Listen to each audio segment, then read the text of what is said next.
It's 44 minutes after 7 here on the AM show. And it's Farmers Day, by the way. A lot of you are sending me what you're having for breakfast. I hope it is real, though. I want somebody to send me if they're having breakfast in bed and watching television. That will be good. But you know how they say, don't compete, be in your little corner and grow where you are. But somebody is also advocating that competition is good. In fact, do compete. There's a lot more on that conversation. Apia Kusi Adomako is coordinator for CATS Ghana. He's going to be telling us why it's good to compete. Competition, a need of nation. Good morning. Good morning. Thank you very much. If you're doing your thing and I'm doing my thing, why should I compete with you? Well, let me first try to define competition and put into a scenario context.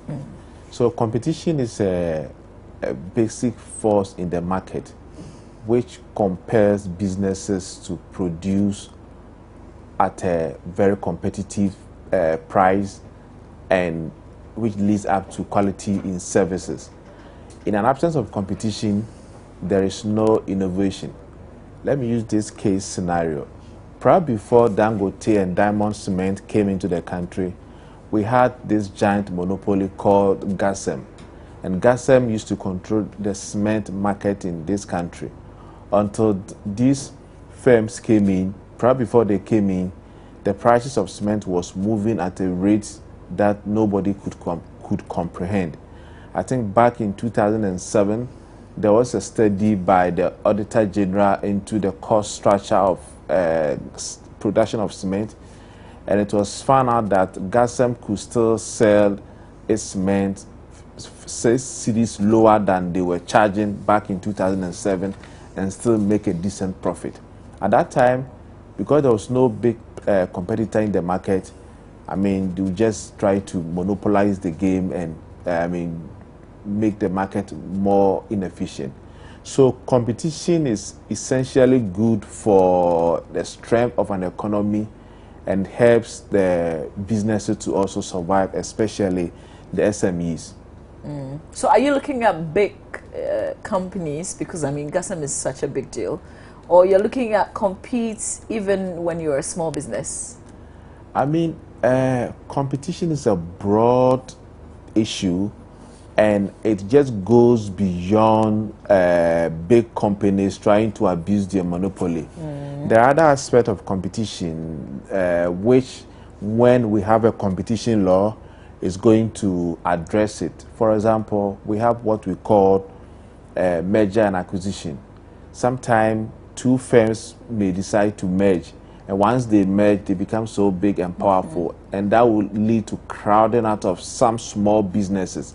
And so when there's a competition law in the system, it makes sure that the merger of those two companies will not become detrimental to other small or SME operators in the country. So other countries have competition law that's regulating this competition you're talking about? Yes, in fact, US they have theirs back in 1860 called the Sherman's Act, and this competition law, they call it antitrust. The Chinese call it anti-monopoly law, and these laws are there in the system to make sure that businesses will operate fairly and make the business playing field level. Let me give you this example. Back in 2013, there were these two major airlines in the US Airways and US American Airlines. They decided to merge, and once they merge, these two airlines will become powerful. But as a precondition before their merger and acquisition were to be approved, Department of Justice and the FTC, which is called the Fair Trade Commission, said, look, before we allow these two airlines to merge, they must allocate some of their slot in the major airport that these two airlines would become the giant monopoly there. And so the merger was approved, but on the condition that these two airlines would offload some of their slot to other small airlines. Because look, if, for example, we have one airline having, let's say, 60% of the traffic at a particular airport, that means that they can decide to increase their prices because there is no effective competition there in the But country. the U.S. is such a huge economy. We certainly couldn't do what they're doing. I mean, let me say, you know, Professor Joseph Stiglitz from Columbia University said that competition policy and law is not something for rich countries to enjoy. It's also essential for developing countries like Ghana.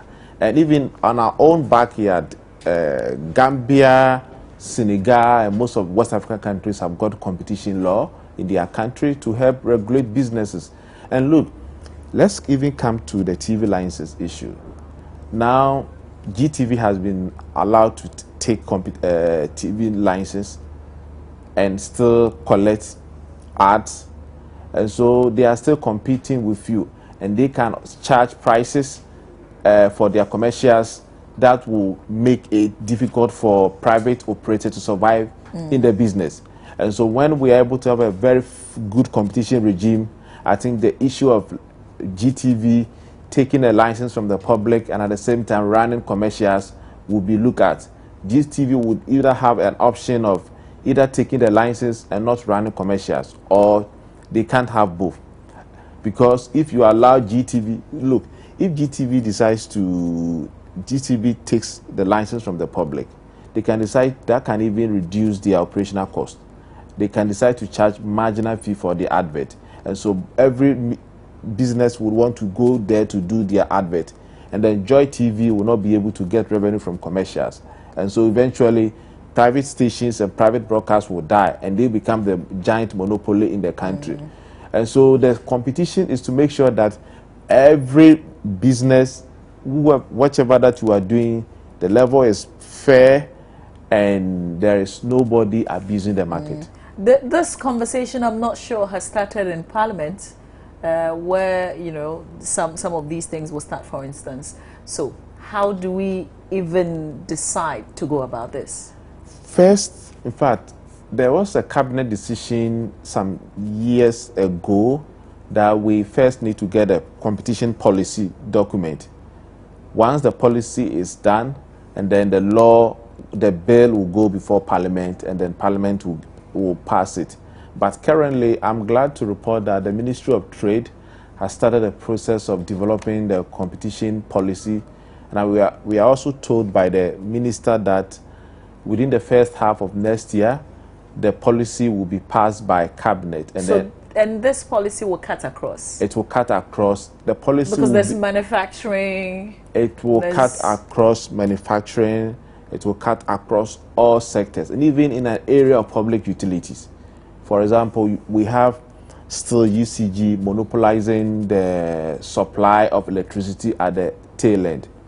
When we have the competition law allows for, it breaks away the entry barriers and allow for more operators. Wouldn't we also begin to see more foreigners operate things that is supposed to, if you like, be run by Ghanaians?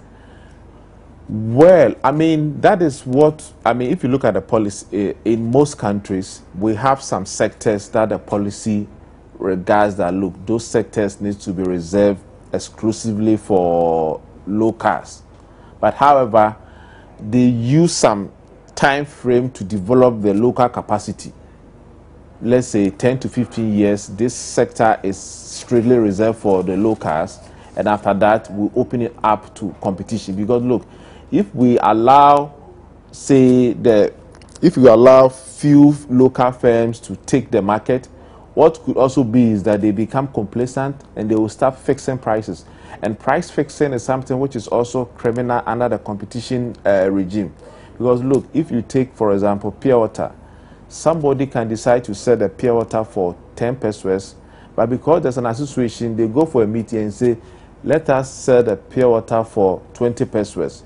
Because we've all agreed to it, we decide to sell it at that. And that is inefficient in the system. Because I am independent of you, I should be able to charge the price that I want. But because they have agreed to in association, they have formed association trying to fix prices. And the issue of cartels. Let me give you this case studies. But back in 2007, there was a study that the price of sugar came down in this country, world market, but then the savings or the reductions was not passed on to the local market, largely because there were too few companies that were involved in the sugar importation to the country, and they had formed kind of cartels to regulate the supply. They can easily regulate the supply, and then once they regulate the supply in the market, that will also, they will not even reduce the price in the market. But however, if there's a competition regime in the country, because the competition law requires an establishment of a competition commission or competition authority that will have the powers to be able to investigate all sort of things that are anti-competitive, and they will have powers to be able to find businesses that engage in anti-competitive practices. But recently in Germany, for example, sorry that I'm using non-African case studies. In fact, in Germany, for example, beer companies were fined for agreeing to fix prices, and the fines that they were giving were so punitive that if you come out from it, you will never do it again. You know, it's all good and well the way you say it, but if we're going to be detailed about it, you know, and look at the lessons from those who are already practicing it, how can we better it instead of just also copying what somebody is doing? I don't know if you get what I mean.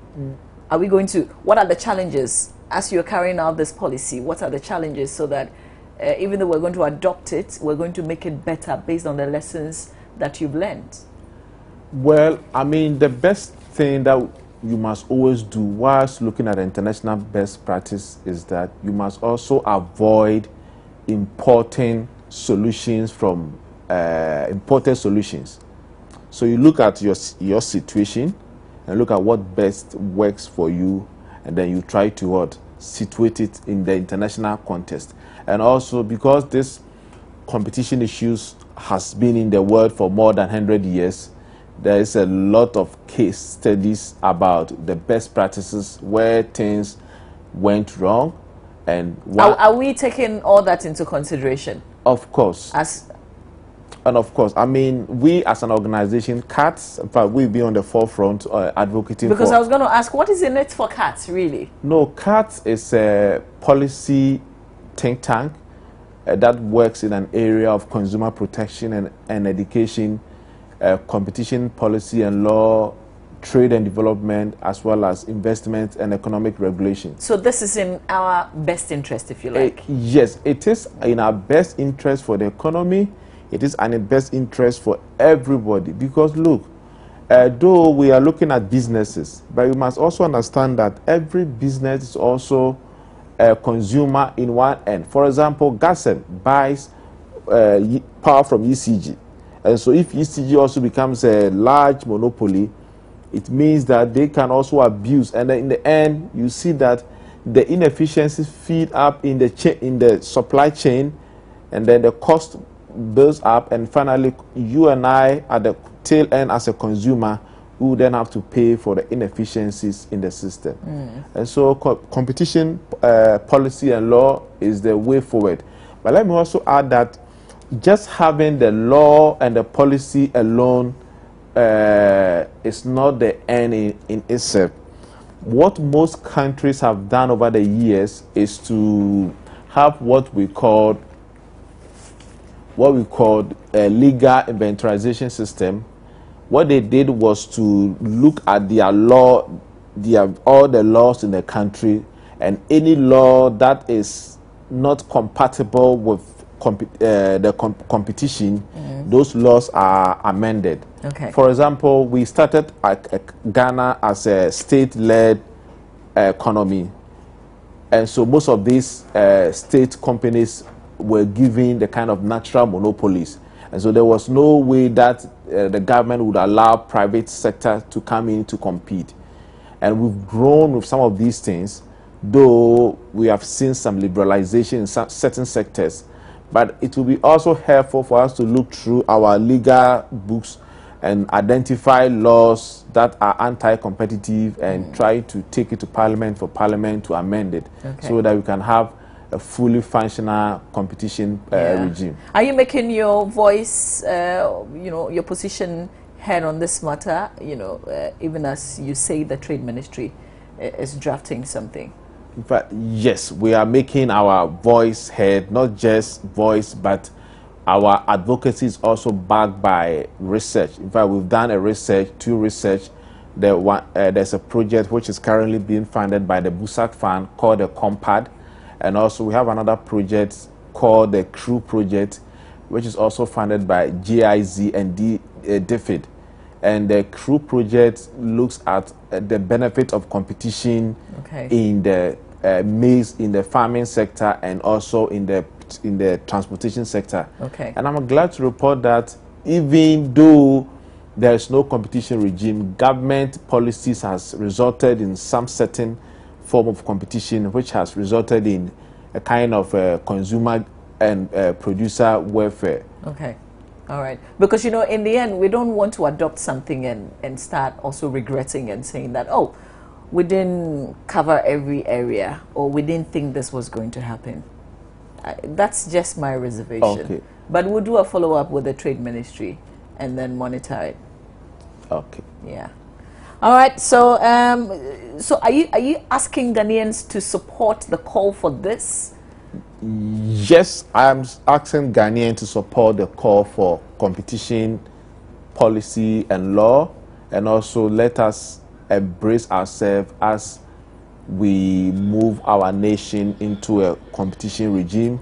And I tell you that it will be a win-win affair for everybody, more especially SMEs and also the consumers, because if we don't have competition regime. But you mentioned the SMEs first. I thought it's for our benefits as yes, ordinary consumers. Yes, SMEs and consumers, because competition will make sure that there is fairness, and more likely to also try to break the, for example. Can there ever be fairness? Yes, I mean, yeah, if you go to some countries, they call it Fair Trade Commission. Competition authorities in some countries is called Fair Trade Commission.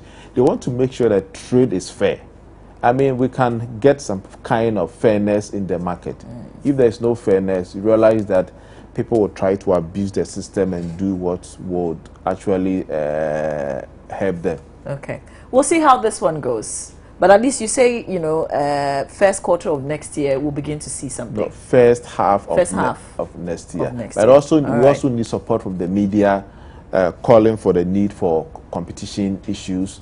Because once we have competition regime, I'm sure that even the private media will also be able to compete with the state media stations, saying that you will not face a situation whereby TV stations would have to close down because of unfair competition from the other side. Sure. All right. I'm grateful for your time this morning. This conversation will definitely continue because, people need to still get the education and get the understanding. We all have to be on the same pace. But for today, I'm grateful, Apia Kusi Adomako, Coordinator for CATS Ghana. Enjoy your Farmers' Day holiday today. Thank you very much. All right. So stay with us. We still will talk about the puppeteers. We're talking stars in worship as well. And we're talking agriculture because after all, it's Farmers' Day. This is the AM Show. Please stay with us.